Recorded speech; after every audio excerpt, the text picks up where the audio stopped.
quartier de la ville de Homs ce matin. L'armée ayant auparavant coupé l'électricité et les communications téléphoniques. Bernard-Henri Lévy, l'armée tire sur son peuple, envoie des chars. C'est une répression féroce. Et là, on ne fait rien. Pourquoi y a-t-il deux poids, deux mesures? Écoutez, oui, ça c'est vraiment le problème. Et je trouve tout de même ça très étrange. Très étrange, par exemple, qu'on ait gelé un certain nombre d'avoirs syriens à l'étranger, pas ceux de Bachar el-Assad, pas ceux de son ministre de la Défense. Ça, vraiment, je crois qu'il faut poser la question, pourquoi ? Pourquoi là, y compris dans cette question des avoirs, à deux poids et deux mesures? Deuxièmement, le CICR demande à corps et à cri l'accès à des rats. La Croix-Rouge internationale, il ne l'obtient pas. Et puis il y a les victimes, les 700, 800, 900, peut-être 1000 victimes qu'a fait cette répression abominable. Et il y a les disparus, plusieurs milliers de disparus dont nous ne savons rien.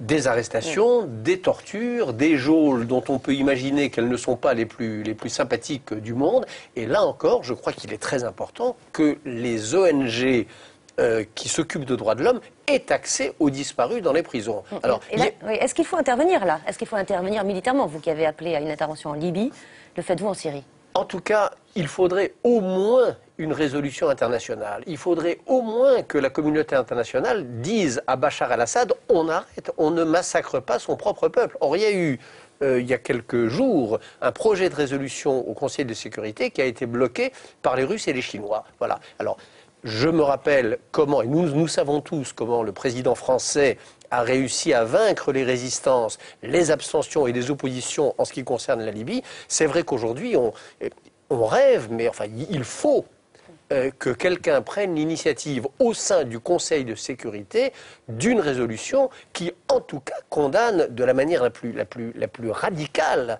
ce bain de sang qui est en train de se produire à l'étouffer, sans image et dans l'indifférence générale. Mais ce que je ne comprends pas, c'est pourquoi là on parle de condamnation alors que pour la Libye on parlait d'intervention. Mais qu'on commence déjà par condamner. Mais il faudra une intervention à terme s'il n'y a pas de... L'intervention, Anne-Sophie Lapix, l'intervention c'est la dernière extrémité quand tout le reste a échoué.